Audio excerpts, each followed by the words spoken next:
Josh, I mean, I guess just start with the last 3 months for you. What have they been like? You start with the recruiting, re-recruiting of the old players, the new recruiting. How'd all that go? It's a balancing act. I think I spoke about it several times with numerous amount of media folk. I mean, you certainly didn't want to bring somebody into your roster, and especially with you know, you're trying to build a foundation, right? And you got a certain amount of kids you think you can rely on that's going to stick around, but you never know bringing someone in during that 30-day period, well, whether they're going to, you know, upset the boat and rock the boat a little bit with somebody you already have on the roster. So it was a very delicate situation. First and foremost, I wanted to figure out who was all in, and I wanted to back them and let them know that they're part of the foundation moving forward. And then slowly but surely, as those 30 days, you know, came to a close, we could start moving forward and putting those other pieces together and bring those pieces in. The transfer pieces, do you feel, and a freshman too, so how do you feel good about what you got? What were you looking for, I guess? I mean, we were backed up against the wall in a lot of ways because, you know, the majority of schools out there, you know, they might have one scholarship left, two at most, that late in the summer, and we had, 5, 6, 7 spots to fill. So, yeah, we were backed against the wall and had to kind of, you know, get creative in which direction we went recruiting-wise to figure out, you know, how we can best piece this roster together and put a competitive product out there so we can compete in the Big 12. Josh, you're kind of playing catch-up here. You know, a lot of the guys, you didn't really have the opportunity to have open gym. A lot of your guys are either playing overseas or doing things. How do you catch up to get to where you need to be? Yeah, I mean, I thought about that right off the bat. You know, when school started, and you know, we certainly didn't even have 13 guys when school initially started. We were still waiting on Jesse, and a cook came in late. So, you know, if you had one guy banged up, you know, you barely had 10 to go. So as soon as we got 10, you know, on campus and could operate, you know, a good practice 5-on-5, that's what we did. A lot of teams during the preseason, they'll do a lot of individual work and focus on that with their coaching staff. But I said, let's go team from the jump. So we've been, you know, we started official practice yesterday, but it felt like, you know, we just turned it up a notch. I felt like we started official practice, you know, back in mid-August when we started those workouts. You've got a young staff, but those guys are still young enough to be able to get out on the floor a little bit. Was that helpful to get you through until you got everybody back?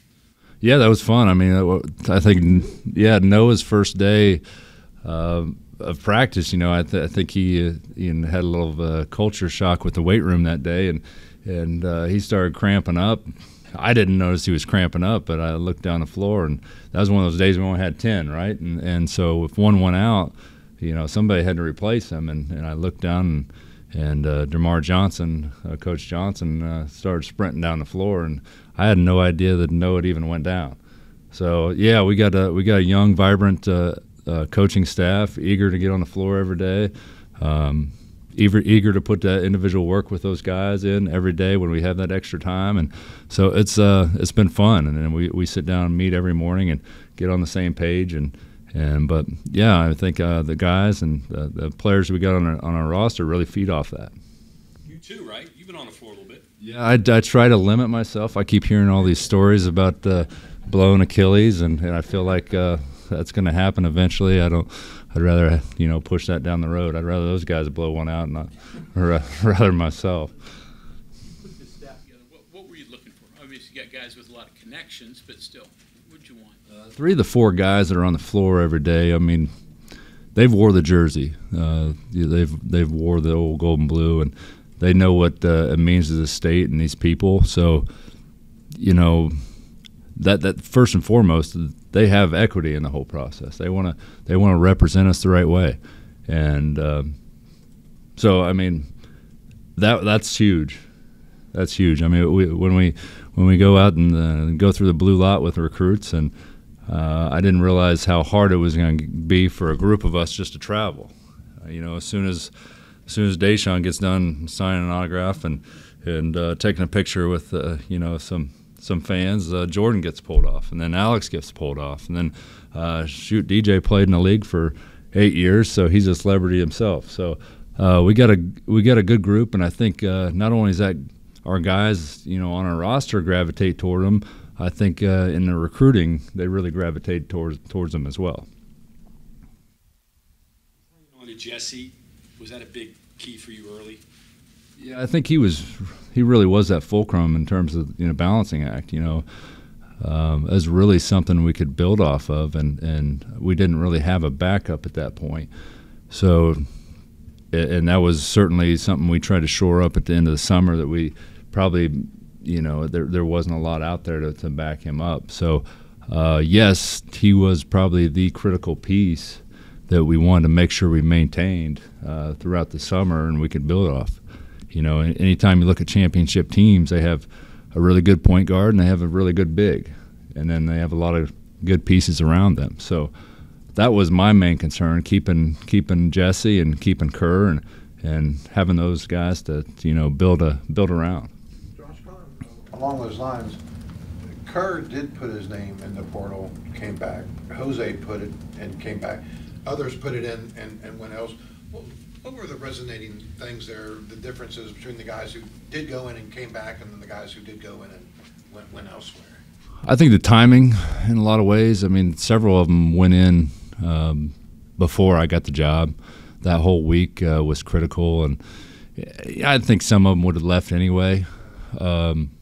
Certainly during the course, even before everything went down, Coach Huggins, I mean, we were looking at bringing certain pieces in to really load up the roster, but I had my concerns that certain guys would leave if we brought those pieces in anyway.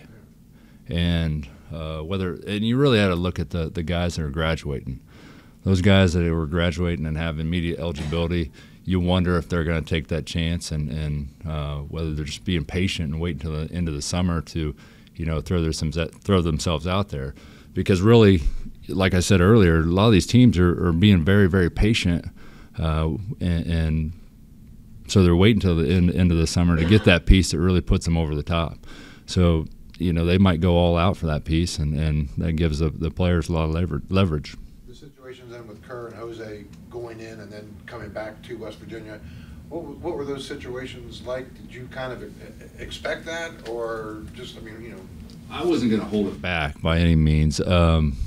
You know, so each school has different philosophies on how quick they put them in. I think there's a certain time period that they have to if the player comes in, signs the paperwork, and they have to put their name in the portal officially. And they asked me, and I said, just if that's their wishes, put them in. I'm not trying to hold anything back. So if West Virginia is where they want to be ultimately, I'll re-recruit them. I'll go back after them and sell them. And the fact that, you know, we have a vision here, we have a foundation here we're building, and we're going to do things the right way, and we're going to have a special year.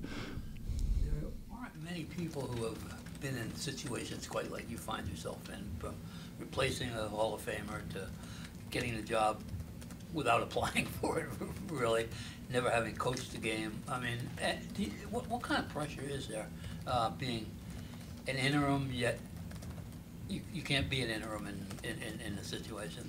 Right, and I don't look at it as an interim.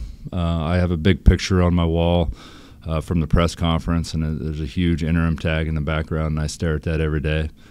But I look at it as a challenge, and from a personal standpoint, I think I can provide a lot of growth for myself by staring at that every day and understanding, okay, I am the head coach.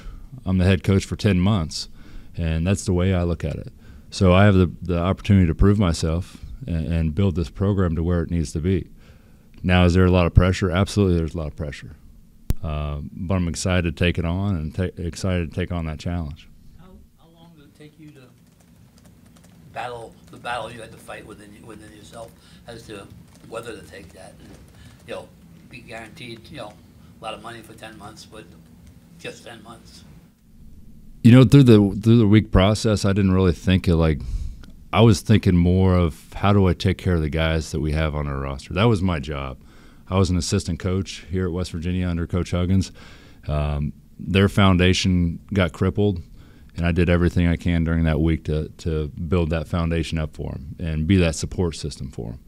So everything happened so fast, and you look back and like how I got the job, and I looked at a lot of different, there's no case study for this. I couldn't go back and look, okay, who's been through this? Who can I call? There really wasn't that case study to where I could make that phone call and get some guidance. I did talk to several people that went through similar situations. I mean, Joe Mazzulla presented a great amount of perspective, but his situation certainly wasn't like mine. Rodney Terry went through it, but they were halfway through the season. His situation certainly wasn't like mine. And you said, yeah, have never been a head coach, but I'm taking this thing day by day, and we're learning, and we're growing, and we're figuring this out together. How did you get the job? I mean, what did they call you and out of the blue, or Well, that first day, I mean, when all the turmoil was going on, and Ren met with the team. He met with the staff. I was coming back off the road recruiting and trying to get back as soon as I could because everything was off the table. Everybody was headed back. It was during a recruiting period. I got home after those meetings. I was a little bit shell-shocked as to where everything's going to go. Certainly trying to do everything I could with my family to figure out how we, I put them in a good place mentally. And I got a phone call from Ren, and he said, "If you don't mind, Coach, if you haven't left, please stop by my office." And I said, "I'll be there in 20 minutes." So we sat down, and he looked at me for leadership during that week to provide that guidance for the guys and keep everything in working order. And I always say, do the best you can at the job you have. That's what I did. I was still under contract for another 9-10 days, if I remember right. So I was going to do everything I could to keep everything together and keep that transition smooth, however that transition went. I did during that time frame. I said, can I get my opportunity to interview and sell myself? And 100%, he said, throughout this process, you'll get that chance. I'll give anybody on the staff that wants that chance. And he 100% pulled through on that and had several different interviews throughout the week. I tell people a lot of times he put me through the ringer. He made sure I was the man for the job and made sure I was ready for it for sure. Scott, the photo on your wall, if I can go back to that, your idea, someone close to you, or did you just happen to notice it because someone gave you this nice picture and you can't ignore that? Well, I mean, I certainly wanted to. There's a lot of wall space in that office that I'm a minimalist in a lot of ways. I don't like clutter, so I didn't have a lot of things to put in the office when I moved in, and it was a little bit awkward moving in for the first time because I've sat in that office so many times from across from a Hall of Fame coach that gave me the opportunity 17 years ago. So. I stared up at that blank white wall and figured, what the heck, what am I going to put up there? So I reached out to Dale Sparks and I said, hey, I'm a big family guy, and it was great to have my family at the press conference, and I knew he was there taking pictures, and I said, hey, can you make me a collage? I don't think he intended to put that big interim tag up there, but if you look at it, it's a side photo. Profile photo, and the background on the TV, it just had a big interim graphic, and I when it came in and he put it on the wall, I looked up there and said, that's going to be great motivation every day. Along these same lines, the way everybody's kind of fixated upon the portal and the work you guys have done, but you grabbed freshmen for this year, but also some of the, I know you can't talk specifically, but some of the future recruiting you're doing. That's what somebody's going to be here for a while probably plans to do too. Is that integral for? Yeah, I think anybody be doing themselves a disservice if they didn't look at the macro side of things. I mean, I'm put in place to be a leader of West Virginia basketball, so I'm going to do what's best for West Virginia basketball.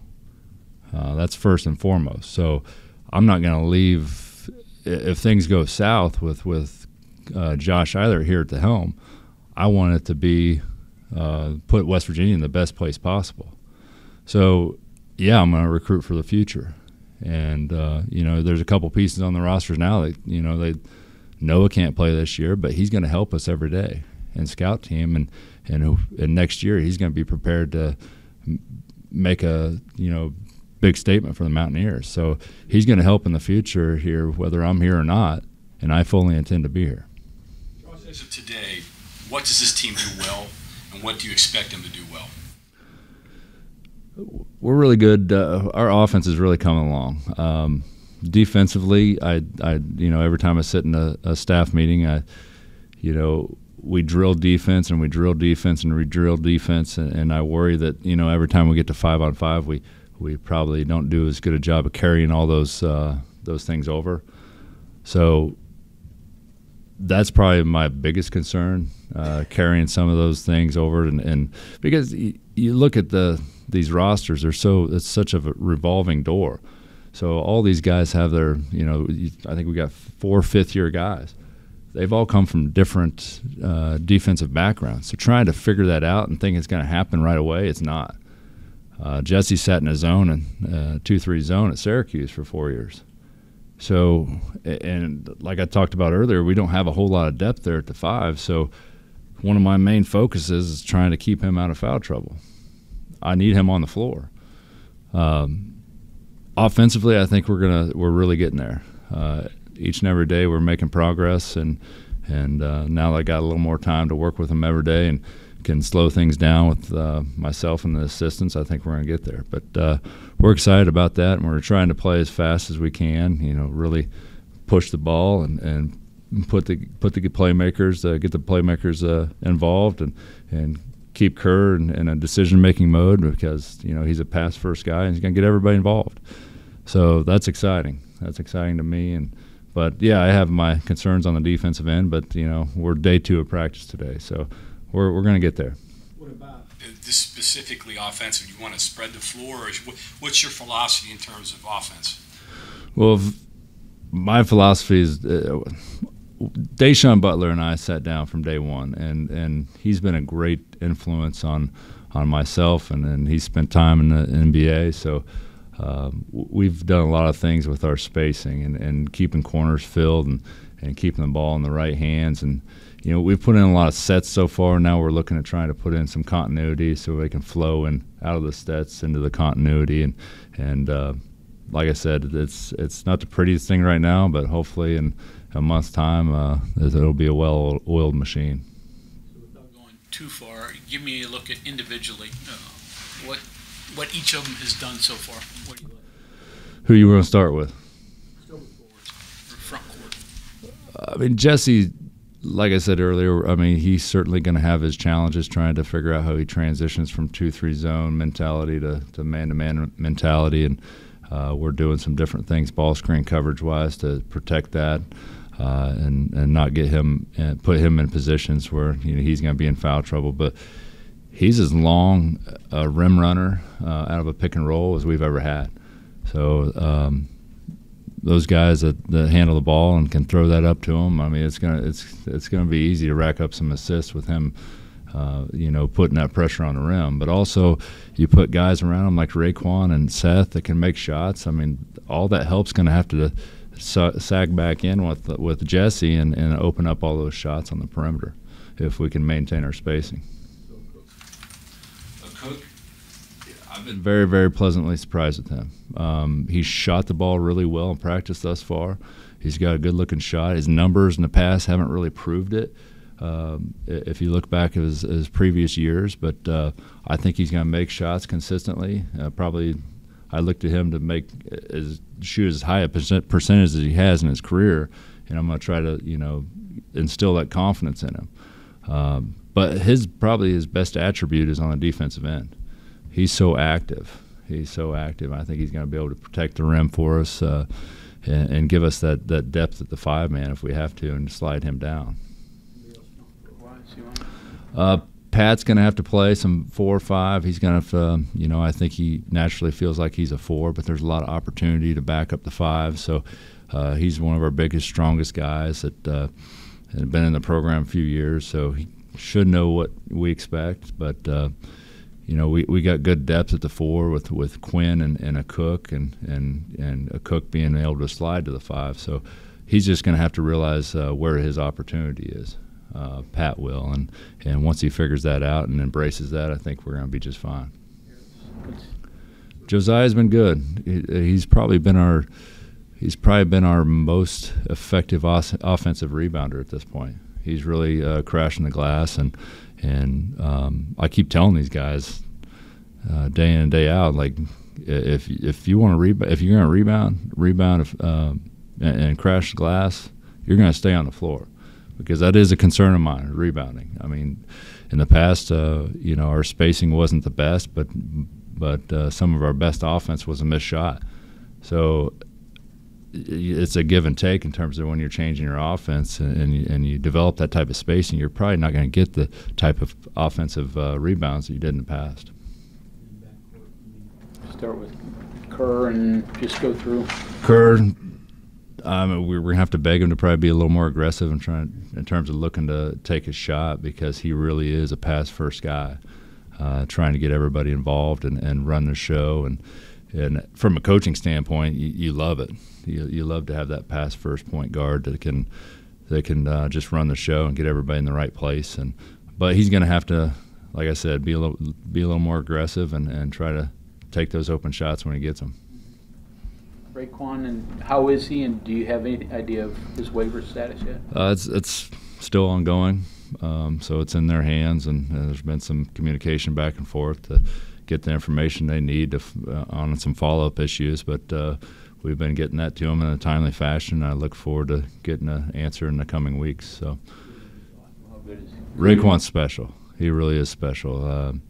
Probably, I'm not even going to say probably, he's probably our most natural athlete, and he really scores the ball well. He can get his own shot, but defensively, he'd be one of those guys. If you go back to the Press Virginia days, he would fit right in because he's so smooth and so athletic and so quick twitched compared to everybody else on that floor.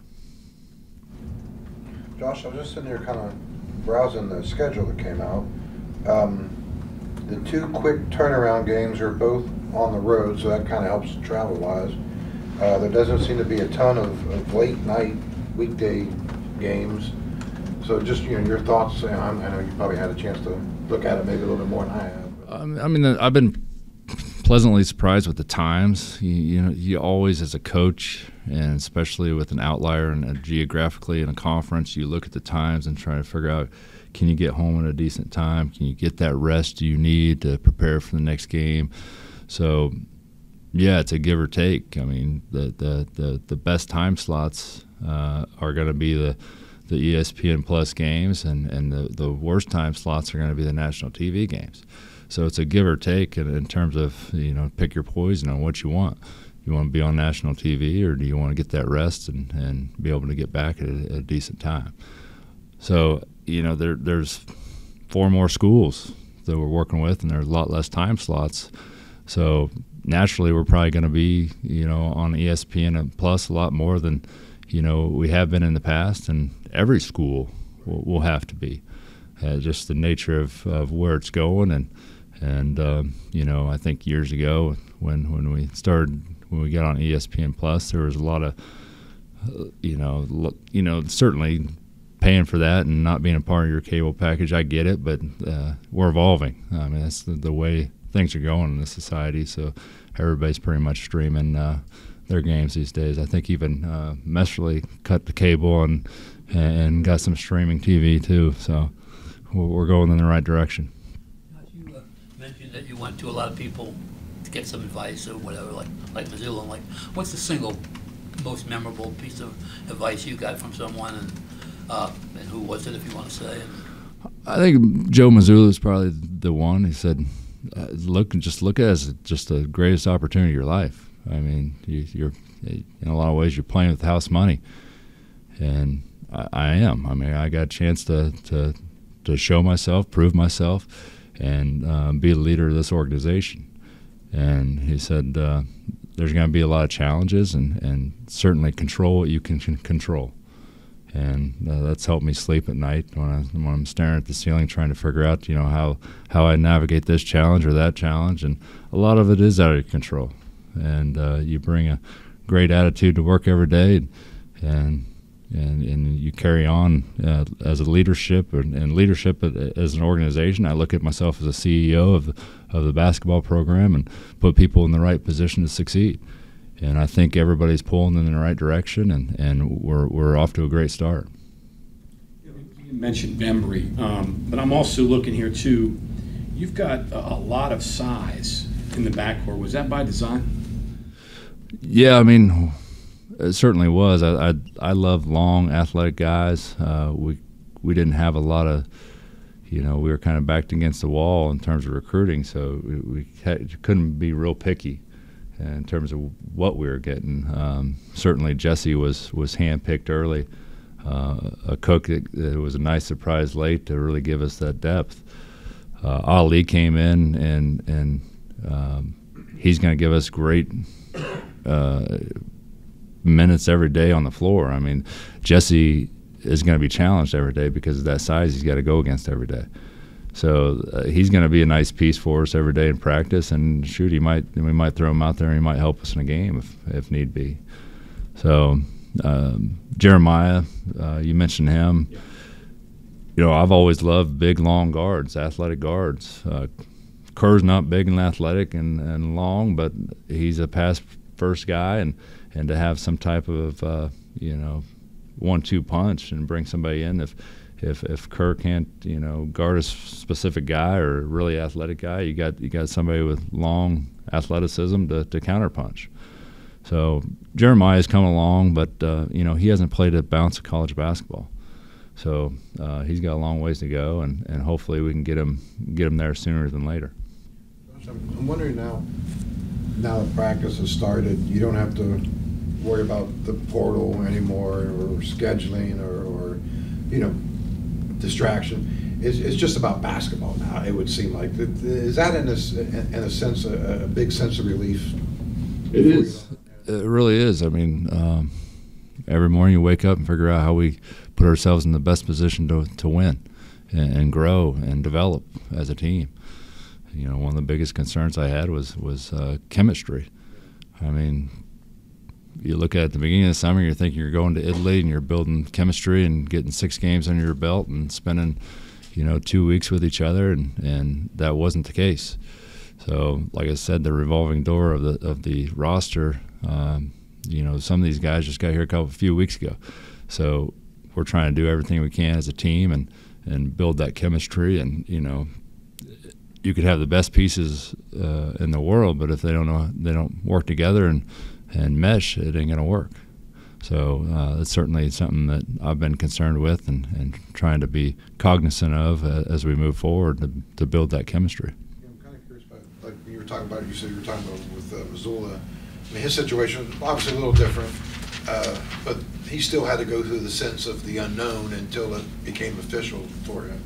Did you talk to him about that, the unknown part of it, dealing with it? Yeah, I don't think he dwelled on that whatsoever, and that's not really his personality, and he kind of he forced that on me. He's like, just control what you control and go every day attack it and figure out how you do best by your guys and do best by the organization, and things will work out. Josh, you mentioned some of this, but scheme-wise, what do you keep, what do you change? In terms of defensively? Both, offense and defense. Offensively, we've kind of just scrapped everything and kind of started over. So everybody's starting, they have zero foundation of what we're doing. So nobody's ahead of the ball game. We have 4 or 5 returners. If I'd have kept everything, they'd have a little more to go off of. But I told everybody from the beginning in the team meeting, I said we're starting over fresh. So you got to put, and you returners even have to put just as much time learning everything and understanding everything. So everybody's starting, from the same starting line. Defense, how much keep, how much you change? Defensively, I'm trying to keep as much as possible, but knowing there are certain challenges, and we'd had the same challenges regardless of different guys and how they did things differently. I mean, with 4 or 5 fifth-year guys, and they all, have their own philosophies that they're carrying with them. Trying to get them all on the same page has been a challenge, but that's something we'll continue to fight and drill each and every day to get to the point that we're working together and doing things, we can read off each other defensively. Roster versatility, do you think you have enough for guys that can maybe play multiple positions so you can maximize it and help your depth a little bit? I think so. I think we have enough. I feel good about 8 or 9 guys right now, trying to get that 10th, 11th guy in the fold and be able to, you try to go through these challenges in your head, figure out, if there's an injury or if someone's in foul trouble. I mean, how do you fill those holes? So schematically in your mind, you try to do that ahead of time. But we really haven't got to a point in practice where I'm separating what I consider probably our likely starting 5 to our scout team. So I'm trying at this point to mix and match as many combinations as possible and balance the team so we have very, very competitive practices and everybody plays with each and everybody. And we're really doing a good job, and Tyler Chang's done an excellent job of feeding me all the information in terms of the lineups and who's the most effective lineup and what combinations together are giving me the best plus minuses. And so I've been using a lot of that data to kind of sort through it as I plan practice each and every day. I was going to ask you, are you a big analytics guy? Yes and no. I certainly put a lot more into it than what probably Coach Huggins did. So I'll use it, and I try to, utilize Tyler Chang as much as possible because some of that information you got to take with a grain of salt, but others you can really do some good things with it and help yourself, put yourself in a position to be, strategically, have that advantage. Josh, I guess similarly, and not changing things because they were one way and you want to do it your way, but you talked about rest. There's different things people do for when they lift to how often they lift. More modern, I guess. Yeah. Are there things like that you've sought to put in, but maybe don't want to do too much too fast, or maybe? Yeah, I'm 100% more mindful of that, and always have been. I'm not old school in those ways. I'm going to utilize all the information we have to try to maximize. And Sean Brown's awesome at this. So and we have an open line of communication. We're in each other's office every day trying to figure out, how we build up. We're not to that point right now. Right now we're to a point where we're just trying to be, as conditioned as possible and ready to play a game. And so it's the dog days of practice really. But when we get closer to time, we're competing. We're going to try to maximize our legs and use some of that information to our advantage to where we're competing at the highest level possible. What's James Dickey brought to the staff so far? He's been awesome. He's been. I like to consider him the ultimate glue guy in a lot of ways. He's that role guy that has zero ego, that can provide a lot of wisdom. He's been through the trenches in college basketball, whether it be as an assistant, whether it be a head coach for decade plus at the Power 5 level. So having him being able to mentor each and every one of us, he has a lot of wisdom to share and has zero ego about it. He just wants to help in any way possible, and he's just been a breath of fresh air for everybody in the organization. Will he be on the bench and involved in game strategy? Yeah, he's on the floor and he sees things differently and is always taking notes, and whether it be for myself or whether it be for our assistant coaches and how they operate. I mean, they're all new assistant coaches to a degree. I mean, DJ's got a half a year under his belt, but everybody else it's their first year as an assistant coach. It's my first year as a head coach. And for him to be able to, provide that guidance and to them as well as myself and be that calming force for everybody, I think it's going to be absolutely wonderful to have him around each and every day, and it has been so far. How You do in terms of your staff, will you continue to have multiple guys do scouts and work ahead? Or I know some people now are having one person do it. No, I mean, I want those guys to all be involved. I have 4 assistant coaches that are on the floor actively working with our guys every day. You mentioned Coach Dickey. He's kind of in that advisory role that kind of floats. But I got 4 guys that do the scouting, and we've already broke down the schedule and worked through each and every responsibility for each one of those assistant coaches. But they'll all be involved in scouting, and I have full faith in each and every one of them, and they have a great attention to detail, and they're eager to take the scouting world on and really dive into their opponents and get started. And that's really helpful when you look at, it's 14 or 13 opponents compared to 9, and so we have a lot more we got to dive into. So dividing that by 4 instead of 3 is a lot easier. Will you have input? Because I know that was your deal. You did a lot of the scouting. Yeah, and in the first couple weeks, so we dove right into all that stuff and how I see things, and a lot of the things we did in the past had a lot to do with my presence as a video coordinator and how we did that scouting since day one when we got on campus in 2007. So I made sure they knew that I wanted them to really focus heavily on scouting our opponents and making sure we were to a point we could take things away and really disrupt everybody's offense defensively. So I think that's as important as anything we do. If you weren't sitting here talking to us, you were sitting here talking to the fans right now. What message would you give them about the way they approach this season? As maybe whether patience for you or patience for the team or what to expect, expectations? I wouldn't say patience whatsoever. I'd say give us your full support, and I think you're going to be very pleasantly surprised. We're going to play with a chip on our shoulder, and the state's always kind of operated with a chip on their shoulder. So I would say to them, give us your full support, and I think we'll feed off of it, and you're going to see things that you probably didn't realize you're going to see. We're going to come together, and we're going to work each and every day, and we're going to try to grow as a team, as a unit, as a coaching staff, and I'm going to keep these guys together, and we're all pulling in the right direction, and we're going to do it the right way. And we're excited about that, and we're excited about representing this university and this state, and where it's going to go from here. We don't know, but I promise you we're going to pour our heart into it.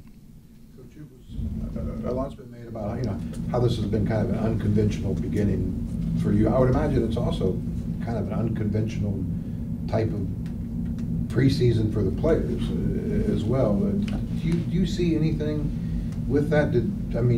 Their reactions to the situation and how everything went down over the summer and how everything's going now. Do you see them just kind of bouncing off of that and moving on, or? I think trust had to be rebuilt with them. I mean, they're 18 to 24-year-olds, so certainly their foundation was crippled and everything that they thought they came here for. So trust doesn't happen overnight.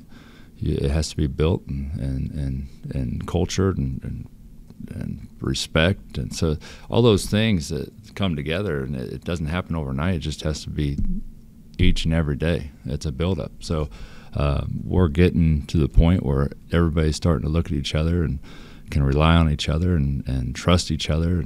But just because we're only how long has that been? 70 days. So 70 days, that stuff doesn't happen overnight. So it's coming along very nicely. It really is. But we got to understand how far are we from first competition? 39 days. It's coming fast. Josh, just curious, in your opinion, and I know this is only one component of it, but do you feel like you've got a Big 12 caliber talent on your roster right now, middle, upper, for what you're able to get? I'm not too concerned about that right now. that's a ways down the road. Of course, the conference schedule came out, and you dive into it, and you look at the teams, and you look at the coaches you're going to face, and all that. But we got to worry about today, getting better today, and tomorrow we got to worry about getting better tomorrow, and keep making that progress each and every day.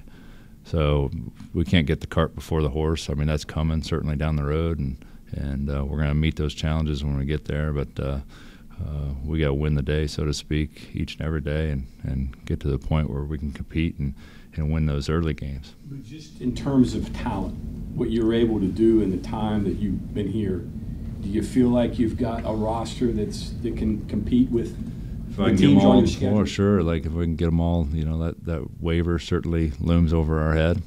It's something I'm very concerned about, and that would hurt our cause and drastically because he is a special player.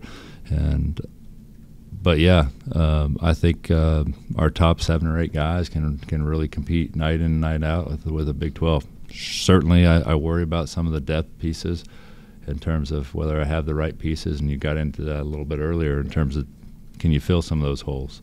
That's to be determined. And certainly, some guys will have to step up at the backside of the roster and get us to the point where we can be competitive with the top-ranked teams each and every night. Any injuries yet or anything? A few guys banged up, and we had some X-rays and MRIs, but everything came back clear.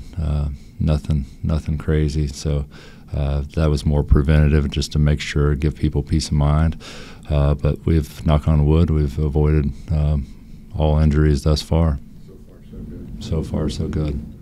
You going to send gift baskets to all the referees this year? A lot of people ask me that question. It's like, how are you going to handle the referees? It's like, well, I felt like I've been the mediator for 16 years. So I was the guy, between the two guys. I was asking about how the wife and kids were doing and trying to maintain that relationship. So hopefully I get a few calls based on those relationships of being that mediator throughout the years.